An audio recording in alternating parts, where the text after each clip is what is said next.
আসসালামু আলাইকুম, স্বাগতম আমার ইউটিউব চ্যানেলে। যদি পাওয়ার ফ্যাক্টর সম্পর্কে জানার জন্য ভিডিওটি প্লে করে থাকেন তাহলে বলবো ভিডিওটি আপনার জন্য। ভিডিওটি সম্পূর্ণ দেখলে পাওয়ার ফ্যাক্টর কি, lagging, leading, unity power factor কি, পাওয়ার ফ্যাক্টর কি কখনো একের চেয়ে বেশি হতে পারে, পাওয়ার ফ্যাক্টরের মান কম হলে কি কি সমস্যা হতে পারে এবং পাওয়ার ফ্যাক্টর কানেকশন কি সব সম্পর্কে বিস্তারিত জানতে পারবেন। তো চলুন বিস্তারিত আলোচনা করা যাক।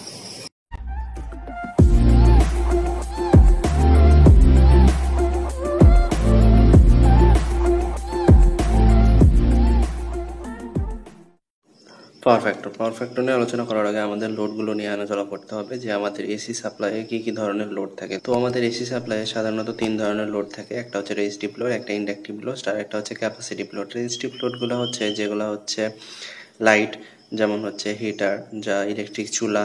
আর ইন্ডাকটিভ লোড হচ্ছে যেগুলো ঘুরে, যত ধরনের মোটর আছে সেগুলো হচ্ছে ইন্ডাকটিভ লোড। আর ক্যাপাসিটিভ লোড হচ্ছে যে লোডে ক্যাপাসিটার ব্যবহার হয়, বা অনেক ক্ষেত্রে সিনক্রোনাস মোটরকেও ক্যাপাসিটিভ লোড বলা যেতে পারে। আর পাওয়ার টাইপ নিয়েও একটু আলোচনা করতে হবে। পাওয়ার হচ্ছে 3 ধরনের: অ্যাক্টিভ পাওয়ার, রিঅ্যাক্টিভ পাওয়ার আর অ্যাপারেন্ট পাওয়ার। অ্যাক্টিভ পাওয়ার হচ্ছে যে পাওয়ারটা আমরা ব্যবহার করতে পারি, আর রিঅ্যাক্টিভ পাওয়ার যে পাওয়ারটা আমরা ব্যবহার করতে পারি না বা আমাদের লস হয়। আর অ্যাপারেন্ট পাওয়ার হচ্ছে অ্যাক্টিভ পাওয়ার আর রিঅ্যাক্টিভ পাওয়ার দুইটা মিলে, দুইটার ভেক্টর যোগফল করলে অ্যাপারেন্ট পাওয়ার পাওয়া যায়। এবার হচ্ছে পাওয়ার ফ্যাক্টর। পাওয়ার ফ্যাক্টরটা মূলত হচ্ছে ভোল্টেজ এবং কারেন্টের মধ্যবর্তী কোসাইন কোণ। অন্যভাবে বলা যেতে পারে যে অ্যাক্টিভ পাওয়ার আর অ্যাপারেন্ট পাওয়ারের অনুপাতকে পাওয়ার ফ্যাক্টর বলা যায়। পাওয়ার ফ্যাক্টরের কোনো একক নাই, একে cos থিটা দ্বারা প্রকাশ করা হয়, একে শতকরা হিসাবে প্রকাশ করা হয়। লোড ভেদে পাওয়ার ফ্যাক্টর সাধারণত 3 ধরনের হয়। একটা হচ্ছে ল্যাগিং পাওয়ার ফ্যাক্টর, এক হচ্ছে লিডিং পাওয়ার ফ্যাক্টর, আর unity power factor. Unity power factor হয় রেজিস্টিভ লোডের ক্ষেত্রে, আর লিডিং পাওয়ার ফ্যাক্টর হয় ক্যাপাসিটিভ লোডের ক্ষেত্রে, আর ল্যাগিং পাওয়ার ফ্যাক্টর হয় ইন্ডাকটিভ লোডের ক্ষেত্রে। চলুন এবার বিস্তারিত আলোচনা করা। তো বিস্তারিত আলোচনা করতে গেলে প্রথমে আমাদের বুঝতে হবে যে কোন ধরনের লোডে কারেন্ট ভোল্টেজ কি ধরনের আচরণ করে। যেমন হচ্ছে প্রথমে এখানে আমি দিয়েছি রেজিস্টিভ সার্কিট বা রেজিস্টিভ লোডের ক্ষেত্রে কি হয়, কারেন্টের এবং ভোল্টেজের স্টার্টিং পয়েন্ট একক থাকে এবং এন্ডিং পয়েন্টও এদের একই থাকে, অর্থাৎ একই তালে একই বরাবর তারা চলতে থাকে। তাদের মধ্যে কোনো ফেজ অ্যাঙ্গেল থাকে না। তবে কি তাদের অ্যাম্পলিটিউড পার্থক্য হতে পারে। আর যখন কারেন্ট ভোল্টেজের মধ্যে কোনো ফেজ অ্যাঙ্গেল থাকবে না, তখন সেটা অবশ্যই ইউনিটি পাওয়ার ফ্যাক্টর হবে। এটা যদি ভেক্টর ডায়াগ্রামটা আমরা দেখতে চাই, তাহলে এখানে দেখতে পাচ্ছি যে কারেন্ট এবং ভোল্টেজ একই ফেজে আছে, তাদের মধ্যে হচ্ছে 0 ডিগ্রি ডিফারেন্স রয়েছে। তাহলে সেটা হচ্ছে আমাদের unity power factor. Power factor সাধারণত 3 ধরনের হয়: unity power factor, lagging power factor আর লিডিং পাওয়ার ফ্যাক্টর। তো রেজিস্টিভ লোডের ক্ষেত্রে সাধারণত হয় ইউনিটি পাওয়ার ফ্যাক্টর। এবার হচ্ছে ইন্ডাকটিভ লোডের ক্ষেত্রে। ইন্ডাকটিভ লোডের ক্ষেত্রে আমরা দেখতে পাচ্ছি যে ভোল্টেজের স্টার্টিং পয়েন্ট আলাদা এবং কারেন্টের স্টার্টিং পয়েন্ট আলাদা। ভোল্টেজ আগে স্টার্ট করেছে এবং কারেন্ট পরে স্টার্ট করেছে, তাদের মধ্যে একটা ফেজ পার্থক্য দেখতে পাচ্ছি। তাদের মধ্যে স্টার্টিং এন্ডিং পয়েন্টের কোনো মিল নেই, তারা একই ফেজে নেই। একইভাবে ভেক্টর ডায়াগ্রাম যদি আমরা দেখি, তাহলে এখানে দেখতে পারবো যে এটা ক্লকওয়াইজ চিন্তা করলে দেখবো যে ভোল্টেজ আগে শুরু হয়েছে, তার কিছু সময় পরে এখানে কারেন্ট শুরু হয়েছে। তাহলে তাদের মধ্যে আমরা একটা অ্যাঙ্গেল পার্থক্য পাচ্ছি। ধরে নিলাম যে সেই অ্যাঙ্গেলের পার্থক্যটা হচ্ছে 45 ডিগ্রি। মাইনাসের বিষয়টা পরে বলছি, তার আগে আমরা ক্যাপাসিটিভ লোডের ক্ষেত্রে যেটা যা হয় সেটা নিয়ে একটু কথা বলি। ক্যাপাসিটিভ লোডের ক্ষেত্রে কি হয়, এখানে দেখতে পাচ্ছি আমাদের কারেন্ট অনেক আগেই স্টার্ট হয়ে গেছে এবং ভোল্টেজ পরে স্টার্ট হয়েছে। এটাও ইন্ডাকটিভ লোডের মতোই কারেন্ট ভোল্টেজের মধ্যে একটা হচ্ছে ফেজ অ্যাঙ্গেল বা ফেজ পার্থক্য চলে আসে। তাদের মধ্যে স্টার্টিং এবং এন্ডিং পয়েন্ট কোনো মিল থাকে না। একইভাবে এটার ভেক্টর ডায়াগ্রামটাও একই, কিন্তু ওটা ক্যাপাসিটিভ লোডের ক্ষেত্রে হচ্ছে লিডিং পাওয়ার ফ্যাক্টর হয়। লিডিং কেন বলছি, লিডিং হচ্ছে কারেন্টটা আগে স্টার্ট করেছে। কারেন্ট যদি আগে স্টার্ট হয় তাহলে অবশ্যই সেটা লিডিং পাওয়ার ফ্যাক্টর হবে। এটাও যদি ক্লকওয়াইজ চিন্তা করি, তাহলে আমরা দেখব কারেন্ট যখন এখানে স্টার্ট হয়েছে তখন তার কিছু সময় পরে ভোল্টেজ স্টার্ট করেছে। তাহলে বুঝতে পারছি যে কারেন্টটাই আগে স্টার্ট হয়েছে, তাহলে কারেন্টটা আমাদের কি করছে, লিড করছে। যার কারণে এখানে যে অ্যাঙ্গেলের পার্থক্যটা হচ্ছে, এটাও ধরে নিলাম যে 45 ডিগ্রি অ্যাঙ্গেল, আর এটা হবে পজিটিভ, কারণ কারেন্ট লিড করছে। কারেন্ট যখন ল্যাগে থাকবে, ভোল্টেজ যখন লিড করবে তখন সেটা নেগেটিভে হবে। এখানে হচ্ছে ইন্ডাকটিভ সার্কিটের ক্ষেত্রে বা ইন্ডাকটিভ লোডের ক্ষেত্রে এটা হচ্ছে ভোল্টেজটা লিড করছে আর কারেন্টটা হচ্ছে পরে স্টার্ট হচ্ছে, যার কারণে এখানে -45 ডিগ্রি হবে। এখন যদি রেজিস্ট্যান্স, ইন্ডাকটেন্স আর ক্যাপাসিট্যান্স একসাথে লোডে সংযুক্ত থাকে, তাহলে সেক্ষেত্রে কি হবে? আমরা তো জানি রেজিস্ট্যান্সের ক্ষেত্রে কারেন্ট ভোল্টেজের মধ্যে কোনো ফেজ পার্থক্য থাকে না। ইন্ডাকটেন্সের ক্ষেত্রে আবার হচ্ছে কারেন্ট ল্যাগিংয়ে থাকে, আবার ক্যাপাসিটিভের ক্ষেত্রে লিডিংয়ে থাকে। তাহলে তিনটার ক্ষেত্রে কিভাবে কাজ করবে? আমরা জানি জেড এর মান বের করতে গেলে R J into XL minus XC. XL হচ্ছে ইন্ডাকটিভ রিঅ্যাকট্যান্স আর এক্সি হচ্ছে ক্যাপাসিটিভ রিঅ্যাকট্যান্স। তাহলে এখানে ধরে নিলাম যে আমাদের ক্যাপাসিটর আর ইন্ডাক্টরের ক্যাপাসিটিভ রিঅ্যাকট্যান্স এবং ইন্ডাকটিভ রিঅ্যাকট্যান্সের মান সমান। তাহলে আমাদের জে এর মান এখানে 0 হচ্ছে, তাহলে শুধু রেজিস্ট্যান্সের মানটা থেকে যাচ্ছে। তাহলে আমাদের এই সার্কিটের ক্ষেত্রেও পাওয়ার ফ্যাক্টরটা ইউনিটি হবে, কারণ এখানে শুধু রেজিস্টিভের মান থাকছে আর ইন্ডাকটিভ রিঅ্যাকট্যান্স ক্যাপাসিটিভ দুটার মানই যখন সমান সেক্ষেত্রে সেটা ইউনিটি পাওয়ার ফ্যাক্টর হচ্ছে। এবার আমরা যাব lagging power factor. Lagging power ফ্যাক্টরে কি হবে? ল্যাগিং পাওয়ার ফ্যাক্টর হয় ইন্ডাকটিভ লোডের ক্ষেত্রে যখন সার্কিটে ইন্ডাকটেন্সের পরিমাণ বেশি হবে তখন সেটা ল্যাগিং পাওয়ার ফ্যাক্টর হবে। তো ধরে নিলাম আমাদের এখানে এক্সএল বা ইন্ডাকটিভ রিঅ্যাকট্যান্স ক্যাপাসিটিভ রিঅ্যাকট্যান্সের চাইতে বেশি, তখন কি হবে? এখানে যদি আমাদের ইন্ডাকটিভ রিঅ্যাকট্যান্স 7 হয় আর ক্যাপাসিটিভ রিঅ্যাকট্যান্স 5 হয়, তাহলে তাদের বিয়োগফল হচ্ছে 2। তাহলে এখানে আর এর সাথে কি থাকছে? ইন্ডাকটেন্সের মানটা থেকে যাচ্ছে বা ইন্ডাকটিভ রিঅ্যাকট্যান্সের মানটা থেকে যাচ্ছে। তাহলে সেখানে কি হবে? সেটা হবে ল্যাগিং পাওয়ার ফ্যাক্টর, কারণ সেখানে কারেন্টটা ভোল্টেজের চাইতে পিছিয়ে থাকছে, ভোল্টেজের পরেই স্টার্ট হচ্ছে। একইভাবে এখানে হচ্ছে leading power factor. Leading power ফ্যাক্টরে কি হতে হবে?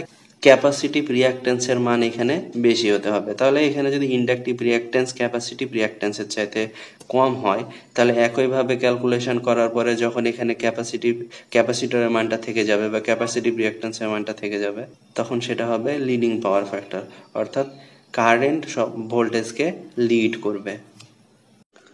এবার আলোচনা করব পাওয়ার ট্রায়াঙ্গেল নিয়ে। পাওয়ার ট্রায়াঙ্গেল হচ্ছে তিনটা পাওয়ারের সমন্বয় একটা ত্রিভুজ।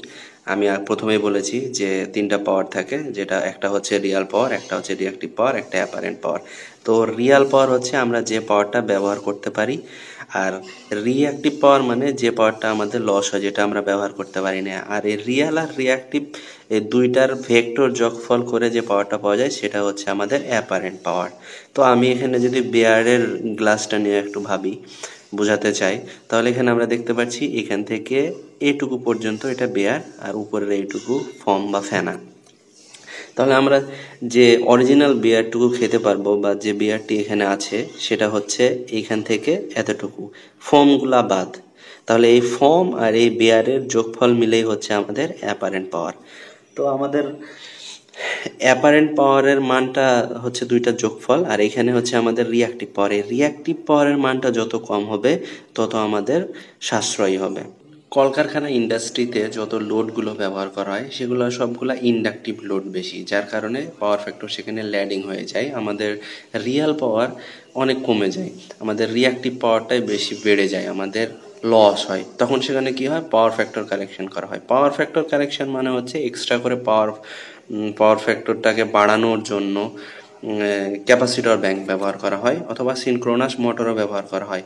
তো সেটাকে ট্রান্সফরমারের পরে লোডের সাথে কানেকশন দেওয়ার আগেই ক্যাপাসিটর ব্যাংকটাকে আড়াআড়িতে সংযুক্ত করা হয় এবং সেটার মাধ্যমে ইন্ডাকটিভ লোডগুলোকে ক্যাপাসিটরের সাথে বা ক্যাপাসিটর ব্যাংকের সাথে ব্যালেন্স করা হয়। তখন কি হয়? এই রিঅ্যাক্টিভ মানটা কমে আসে। এই মানটা যতটা কমিয়ে আনা যাবে ততটাই আমাদের জন্য সাশ্রয় হবে। তো পাওয়ার ফ্যাক্টর কারেকশন করার জন্য আমাদের অবশ্যই কিছু ক্যালকুলেশনের ব্যাপার আছে, যে আমাদের ইন্ডাকটিভ লোড কতগুলো আর তার জন্য আমরা কি পরিমাণে পাওয়ার ফ্যাক্টর ইমপ্রুভ করার জন্য কি পরিমাণ ক্যাপাসিটর ব্যাংক ইউজ করব। তো সেটার জন্য অবশ্যই আমি আরেকটা ভিডিও বানাবো। তো আজকের ভিডিওতে শুধু পাওয়ার ফ্যাক্টর নিয়েই আলোচনা করব। আর এখানে অ্যাপারেন্ট পাওয়ার আর রিয়াল পাওয়ার দুইটা সমান হতে পারবে, কিন্তু কোনো সময় বেশি হবে না, কারণ আমরা তো গ্লাসের চাইতে আর বিয়ার বেশি নিতে পারবো না, সর্বোচ্চ গ্লাস ফুল করে নিতে পারবো। ফর্ম যদি বাদ দিয়ে দেই তাহলে গ্লাসটা ফুল করে নিতে পারবো। তো এই ব্যাপারটা ওই রকমই, অ্যাপারেন্ট পাওয়ারের সমান আমাদের অ্যাক্টিভ পাওয়ারটা হবে, কিন্তু অ্যাপারেন্ট পাওয়ারের চাইতে বেশি কখনো হতে পারবে না, তবে অ্যাপারেন্ট পাওয়ার বেশি হতে পারবে। এখানে আমি সেটাই দেখিয়েছি যে কেভিএ মানে হচ্ছে আমাদের অ্যাপারেন্ট পাওয়ার, সমান হচ্ছে কিলোওয়াট, কিলোওয়াট মানে আমাদের রিয়েল পাওয়ার, দুইটা সমান হতে পারবে। এবং কি আমাদের অ্যাপারেন্ট পাওয়ার কেভিএ কিলোওয়াটের চাইতে বেশি হতে পারবে, কিন্তু কিলোওয়াট কখনো এই অ্যাপারেন্ট পাওয়ারের চাইতে কেভিএর চাইতে বেশি হতে পারবে না। আর এখানে পাওয়ার ফ্যাক্টর মানে হচ্ছে আমাদের নর্মালি কস থিটাটা হচ্ছে যে আমাদের ভূমি বাই অতিভুজ। ভূমি বাই মানে হচ্ছে আমাদের ভূমি মানে হচ্ছে কিলোওয়াট রিয়াল পাওয়ার, আর অতিভুজটা হচ্ছে অ্যাপারেন্ট পাওয়ার। তো এখানে যদি হচ্ছে রিয়াল পাওয়ারের মানটা কিলোওয়াটের মান যদি কেভিএর চাইতে বেশি হয়, তাহলে তো আমাদের একের চাইতে মানটা বেশি হয়ে যাচ্ছে, আমাদের তো গ্লাসের চাইতে বেশি বেয়ার রাখার ক্ষমতা নাই। তাহলে আমাদের এই ব্যাপারটাও সেম ওই রকমই। তো কিলোওয়াটের মান সর্বোচ্চ কেভি এর সমান হতে পারবে, কিন্তু কেভি এর বেশি কখনোই হতে পারবে না। আর আমাদের ভেক্টর যোগফলের নিয়ম তো আমরা জানি যে অতিভুজ স্কোয়ার সমান ভূমি স্কোয়ার প্লাস লম্ব স্কোয়ার। আর সেটা এখানে অতিভুজটা হচ্ছে আমাদের অ্যাপারেন্ট পাওয়ার কেভি স্কোয়ার, আর ভূমিটা হচ্ছে আমাদের রিয়েল পাওয়ার কিলোওয়াট স্কোয়ার, যোগ হচ্ছে আমাদের লম্বটা হচ্ছে আমাদের রিয়াক্টিভ পাওয়ার, মানে যে পাওয়ারটা আমাদের লস হয়। এবার আলোচনা করি যে পাওয়ার ফ্যাক্টরের মান 1 অথবা পাওয়ার ফ্যাক্টরের মান 0.8 মানে কি বোঝায়।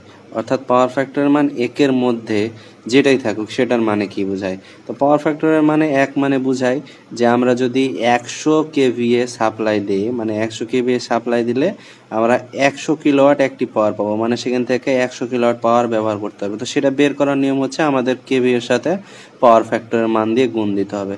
তাহলে আমরা কতটুকু পাওয়ার ব্যবহার করতে পারবো সে মানটা পেয়ে যাব। একইভাবে 0.8 দিয়ে আমাদের 100 কেভিএ কে যদি আমরা গুণ দেই তাহলে 80 কিলোওয়াট হয়। তাহলে আমরা 80 কিলোওয়াট ব্যবহার করতে পারবো। এবার হচ্ছে পাওয়ার ফ্যাক্টরের মান কম হলে সিস্টেমে কি কি অসুবিধা হয়।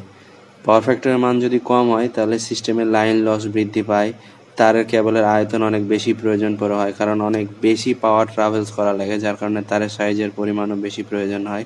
পাওয়ার সিস্টেমের দক্ষতা কমে যায় এবং সাথে সাথে কি খরচও বেড়ে যায়, কারেন্ট বিল বেশি দিতে হয়, প্রাথমিক খরচ বেড়ে যায়, এইসব। এবার হচ্ছে অর্থনৈতিক পাওয়ার ফ্যাক্টর কি। পাওয়ার ফ্যাক্টরের মানকে যে মানে উন্নতি করলে বাৎসরিক সাশ্রয় হয়, অর্থাৎ পাওয়ার ফ্যাক্টরের মানটাকে যে মানে বাড়ালে আর্থিক দিক দিয়ে সাশ্রয়ী হয়, সেটাই হচ্ছে আমাদের অর্থনৈতিক power factor. AC series resonance অবস্থায় পাওয়ার ফ্যাক্টরের মান কি হয়। আমরা জানি যে সিরিজ রেজোনেন্স অবস্থায় আমাদের হচ্ছে ইন্ডাকটিভ রিঅ্যাকট্যান্স আর ক্যাপাসিটিভ রিঅ্যাকট্যান্সের মান সব সময় সমান হয়, যার কারণে আমাদের এসি সিরিজ সার্কিটের রেজোনেন্স অবস্থায় পাওয়ার ফ্যাক্টরের মান ইউনিটি হয়। কারণ আমরা জানি যে ক্যাপাসিটিভ রিঅ্যাকট্যান্স আর ইন্ডাকটিভ রিঅ্যাকট্যান্স যদি সমান হয় তাহলে শুধু সার্কিটে রেজিস্ট্যান্স ছাড়া আর কিছু অবশিষ্ট থাকে না, আর শুধু রেজিস্টিভ সার্কিট হয় অবশ্যই ইউনিটি সার্কিট হবে এবং পাওয়ার ফ্যাক্টরের মান অবশ্যই অন হবে। অসংখ্য ধন্যবাদ আপনাকে ভিডিওটি সম্পূর্ণ দেখার জন্য। আশা করি উপকৃত হয়েছেন। উপকৃত হলে আমার চ্যানেলটি অবশ্যই সাবস্ক্রাইব করে দিবেন, আর যদি কোনো প্রকার ভুল হয়ে থাকে ক্ষমা দৃষ্টিতে দেবেন এবং চাইলে কমেন্টের মাধ্যমে আমাকে জানাতে পারেন। ধন্যবাদ।